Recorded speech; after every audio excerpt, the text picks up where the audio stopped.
Chapter 42 That we cannot in this life understand separate substances in the way that Alexander claimed. Because Alexander claimed that the possible intellect is capable of being generated and corrupted, in the sense that it is a perfection of human nature resulting from a mixture of the elements, as we saw in Book 2, and since it is not possible for such a power to transcend material conditions, he maintained that our possible intellect can never reach an understanding of separate substances. Yet he asserted that, in our present state of life, we are able to understand separate substances. In fact, he tried to show this in the following way. Whenever anything has reached maturity in its process of generation and has come to the full perfection of its substance, the operation proper to it will be at its peak, whether as action or as passion. For, as operation is consequent upon substance, so also is the perfection of operation the result of the perfection of substance. Hence, an animal, when it has become wholly perfect, is able to walk by itself.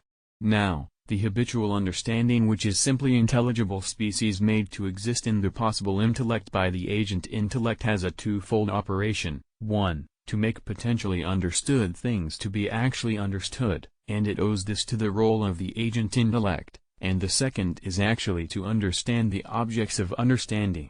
These two things, then, man can do through an intellectual habit. So, whenever the generating of the habitual understanding has reached completion, both of these stated operations will be at their peak in it.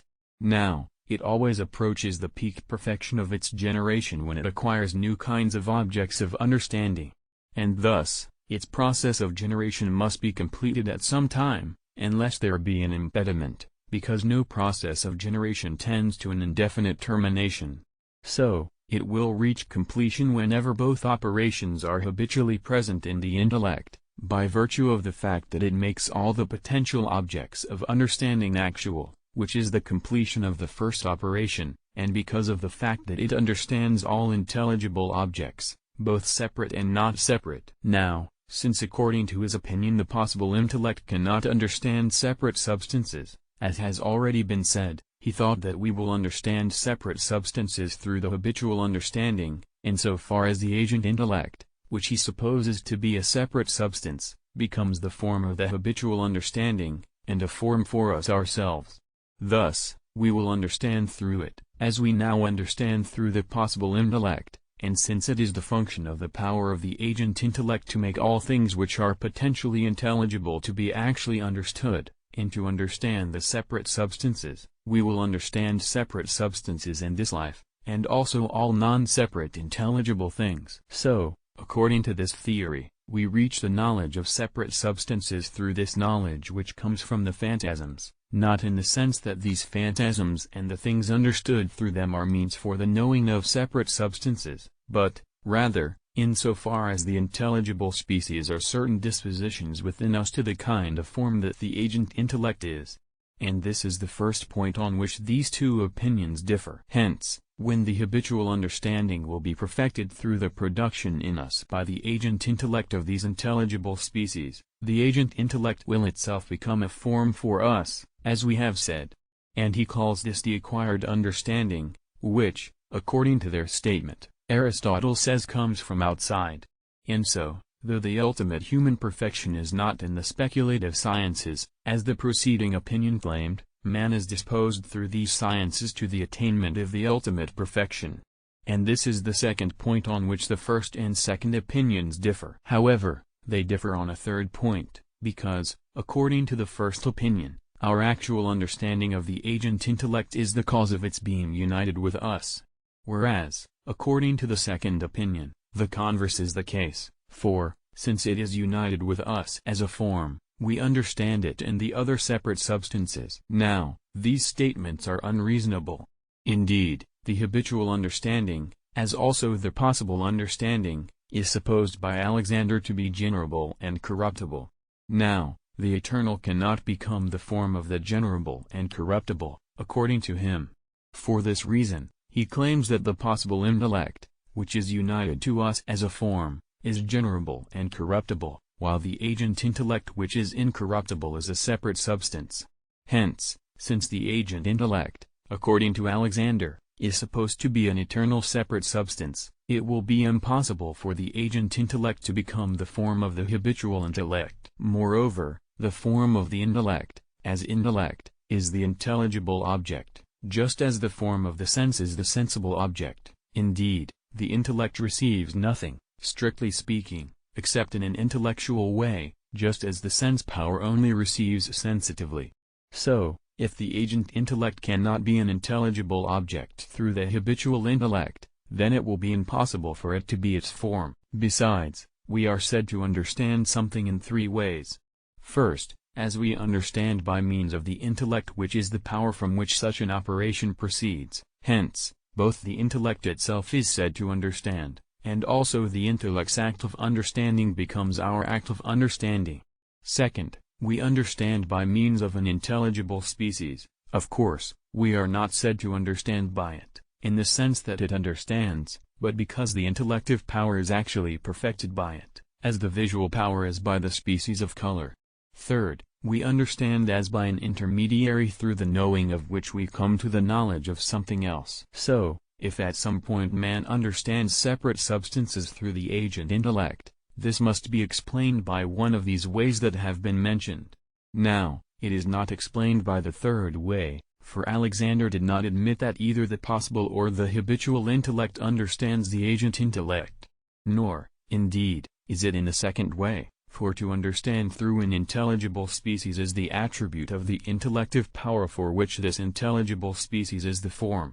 Now, Alexander did not grant that the possible intellect or the habitual intellect understands separate substances. Hence, it is not possible for us to understand separate substances through the agent intellect in the same way that we understand other things through an intelligible species. But, if it is as through an intellective power, then the agent intellect's act of understanding must be man's act of understanding. Now, this cannot be so unless one actual being is made from the substance of the agent intellect and the substance of man. Indeed, it is impossible if they are two substances with different acts of being, for the operation of the one to be the operation of the other. Therefore, the agent intellect will be one existing being with man, not one accidentally, for then the agent intellect would be not a substance but an accident, as is the case when a thing that is one being accidentally is made from color and a body. The conclusion remains, then, that the agent intellect is united with man in substantial being. It will be, then, either the human soul or a part of it, and not some separate substance as Alexander claimed.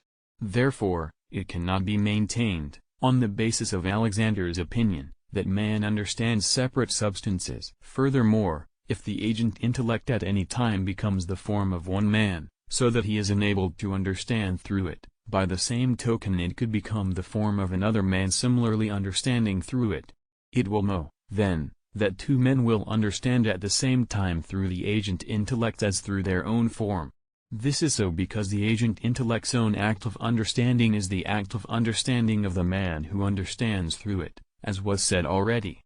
Therefore, there will be the same act of understanding for two intelligent beings, and this is impossible. As a matter of fact, his theory is entirely frivolous. First of all because, whenever the process of generation is perfected in any member of a genus its operation must be perfected, but, of course, according to the manner of its own genus and not according to the mode of a higher genus. For instance, when the generation of air is perfected it has a development and complete movement upward, but not such that it is moved to the place proper to fire. Similarly, when the development of the habitual intellect is completed its operation of understanding will be completed according to its own mode, but not according to the mode whereby separate substances understand, so that it may understand separate substances. Hence, from the generation of the habitual intellect one cannot conclude that man will understand separate substance at some time. Secondly, it is frivolous because the perfection of an operation belongs to the same power to which the operation itself belongs. So, if to understand separate substances be a perfection of the operation of the habitual intellect, it follows that the habitual intellect understands separate substances at some point in time. Now, Alexander does not claim this, for it would follow that to understand separate substances would depend on the speculative sciences which are included under the notion of habitual understanding. Thirdly, It is frivolous because the generation of things that begin to be generated is nearly always brought to completion, since all processes of generating things are due to determinate causes which achieve their effects, either always, or in the majority of cases. If, then, the perfection of action also follows upon the completion of generation, it must also be the case that perfect operation accompanies the generated things, either always, or in the majority of cases. Now, the actual understanding of separate substances is not achieved by those who apply themselves to the development of habitual understanding, either in most cases or always. On the contrary, no man has openly declared that he had achieved this perfection. Therefore, the perfection of the operation of habitual understanding does not consist in the actual understanding of separate substances,